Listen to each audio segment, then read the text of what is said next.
Ay, ako po si Jero Max Parungaw Laurel. Mahilig ako kumanta, mahilig ako sumali sa mga singing contest. Ang library, isa sa mga nasalihan ko before. Kaya nung nag-decide na ako mag-singalong master, tinulungan ako ni Tere Honor hanggang sa nagkikaibigan ko ang may-ari, si Mamo, Adro de Real. Pag nasintablado ka, iwanan mo yung personal mong buhay. Pakita mo kung ano meron ka na para ibigay sa kanila. Hello po. Magaling siya, in fairness.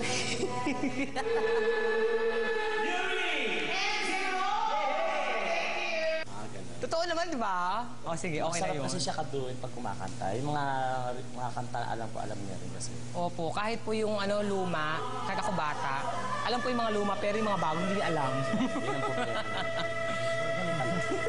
I'm Nolly R. Talaman, a.k.a. Nuri. Actually, hindi naman po talaga ako, literal na komedyante. Kumakanta po talaga ako. Dahil nakita po ako ng may-ari, kinuha niya ako, inadapt niya ako bilang isa sa mga miyembro ng library. Pag ako sumaya, super. Ang mag-best friend ko sa harap at likod ng entablado, sina Jero Max Laurel and Nolly Palaman, also known as Nuri. Hindi ko na sabihin ko, a.k.a. Also known as... Hello po! Nuri! The library, anybody home? Hello po! Okay, wala sumasagot. Ano sabi mo? The library, anybody home? Anybody po? Wala talaga. Hayaan mo na. Hello, Pati Shawi. Hi, Opo. hi, Nuri, hello. Kilala kita. Opo. Ayan. Nuri, alam mo, kamukha mo si Mariah Carey. Ay, thank you po. Diba? Parang hindi naman po. Oo, Thank hindi. you. Nire-remind niya ako. Totoo, lagyan mo ng wig. Ay, Siyang, di ba? di ba? Yeah. At least, Okay. may ka na nagsalita. Oh. Oo. It's a pleasure. Salamat po. Kala ko po si Jinky Oda. Ikaw naman. Oo. Hindi ko maniniwala. Pero Marami pa rin ako. si Jero Max, miyembro rin to ng ng Guadings po. ng Guadings na ilang beses. Suki ko sa Sharon noon. Anyway, gaano na kayo katagal magkaibigan? Kasi best friends kayo, di ba? Bali po, actually, more magkatrabaho po. Pero po, mas naging magkaibigan kami kasi kahit di kami nagkikita, alam na namin mata lang. Ang kakaintindihan Opo, na. Magkakaintindihan na kami. Oo. Alam niya kung kailan ako malungkot. Alam niya kung kailan ako naiinis. Kasi nagsishare din po siya sometimes ng mga problema sa akin. Pag masaya siya, sinasabi niya. Tapos masaya rin ako kasi pag masaya siya, nagsishare siya. Oh. Pag di ako masaya, hindi ako nagbibigay. Hindi naman. Bibigay pa rin, syempre. Pera naman pala ang nito. Mahirap naman to. Hindi, joke lang. Okay. Si Nuri, nabugbog ka raw ng tatay mo nung malaman niyang bading ka? Opo, Tishawi. Pakikwento naman sa amin. Opo, kasi po bata pa po ako na nanonood ako ng favorite ko po nga. Palabas si Bong Revilla po kasi yung favorite ko dati. Naku, oo, si Senador, okay. Opo, tapos po nasa TV siya. Tapos kasama ko po yung mga pinsan ko, kasi mga kaibigan ko mga babae. Hindi mo alam tatay mo nandun. Hindi ko po alam. Anong Tapos, nangyari nung paglabas ni Bong Revilla? Pinalikan ko sa TV.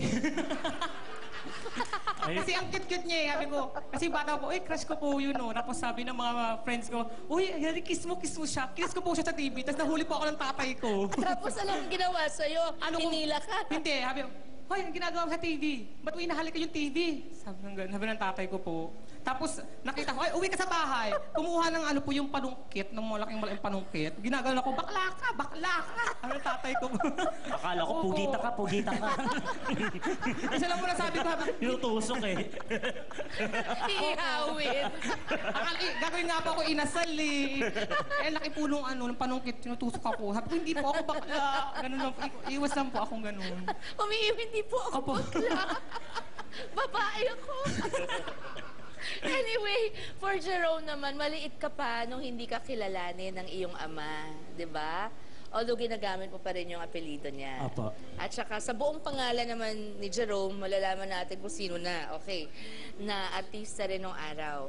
Nakaranas ka rin ba ng hindi magandang pagtrato mula sa, mama mo at sa ilang mga kamag-anak mo? At anong feeling nito? Wala nga nang bubog sa yung lalaki, subalit. Babae po siya pero ugaling lalaki. Mama. Mama ko po. Kasi dalawa lang po kami lagi sa bahay. bukod sa katulong. Only child ka ba? Opo. Tapos po yung may ugali po kasi sila parang Kastila. Yung parang Strict. Oo. stricto. Tsaka traditional. Pag palo talaga, palo. Hindi patpat. Lubid kung lubid.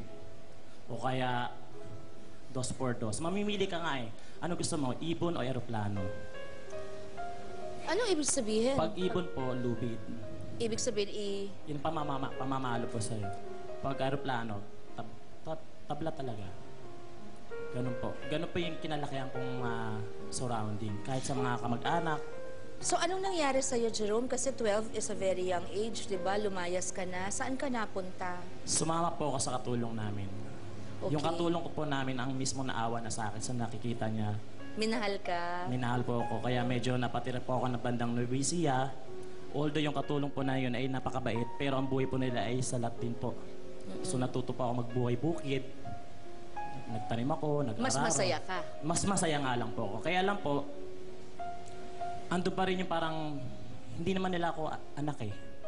Kinupkup lang nila ako. So ang hinahanap ko po talaga, pamilya. Napatawad ka na ng mama mo mula noon? Noong 1999 po ay bumalik po ako sa kanya. Ilang taon ka na? Mga ako na po siguro, mga 20 plus na po. Malapit-lapit na po siyang mamatay noon. Doon niya po ako tinanggap ng buong buo na kung sino talaga ako. Paano? Kasi pawala na siya. Hindi naman po siguro, baka iniisip niya na sa tagal din ng paghiwalay namin, nakita niya na nakasurvive ako sa buhay na meron ako. Tsaka matino naman yung buhay mo noon. 12 ka, natuto kang magtrabaho sa may bukid. Tapos, Marami po. in between kung ano-anong trabaho? Kung ano po Example. trabaho. Naging boy po ako sa Baklaran. Tapos, May nagpaaral po sa akin doon. Tapos may nakilala pa ako isang mabait na tao hanggang ngayon, kaibigan ko pa rin siya. Siya na po nagtuloy-tuloy ng pagpapaaral sa akin. Hanggang sa pinaka-last po talaga na naging nakatulong sa akin, ang The Library po. tapos nakatapos ka ng kolehiyo? Opo. Hindi natin alam yun pag nagpapatawa si, di ba, si Jerome. Okay. Sa kabila naman ng mapapait na karanasan, Yuri, pinili mo pa rin na tumayo bilang breadwinner ng pamilya nyo. Opo. Di ba? Kumusta na ang relasyon mo ngayon sa iyong daddy at sa iyong pamilya? Okay na naman po, natanggap na rin po nila ako. Kasi po kasi katulad po ngayon, ako po yung tumutulong sa breadwinner family. na eh. Opo. At saka mahal ka rin. Salamat po. Naramdaman ko rin po yun eh. Tapos po, ngayon po ako yung tumutulong sa family pag kailangan sa bahay. Kasi umupahan din po sila eh. Kasi before po, wala po kami sariling bahay. Squatter area po kami nakatira.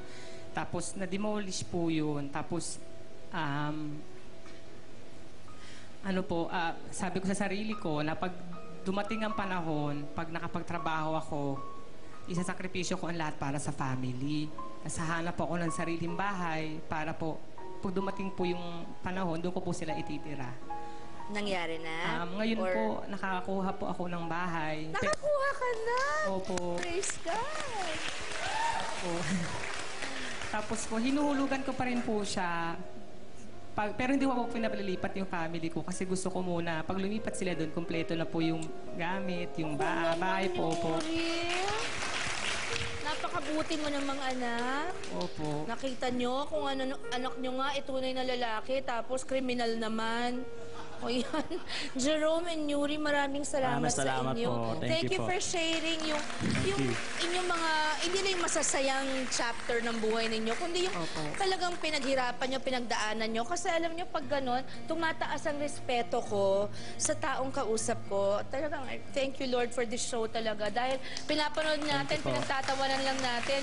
Yung pala, ma-appreciate namin lalo kayo, yung paghihirap nyo sa pagpapasaya sa amin. Dahil alam namin yung mga background nyo. Maraming salamat sa inyo. Po. God bless you. Thank you po. Okay? Thank you po. At pero syempre po, hindi pa rin kami papayag na hindi marinig ang boses nyo na gabi-gabing nagpapasaya sa napakaraming tao.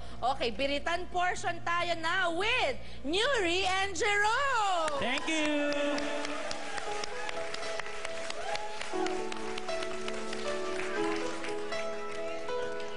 Ayan na, girl. Okay na.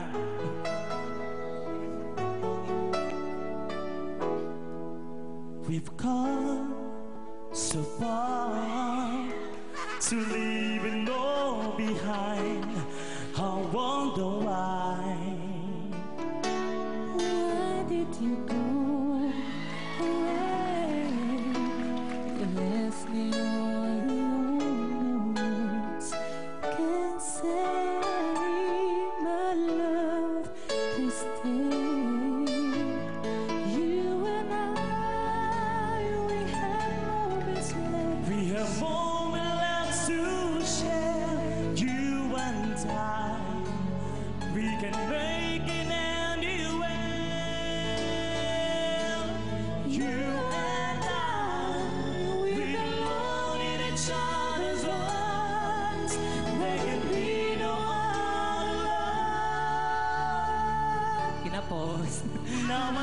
Pagka parang ano. Nakaparang ko eh. I know we can have it all forever. Thank you. Dadalhin hanggang langit ay manibago ang lahat ng ito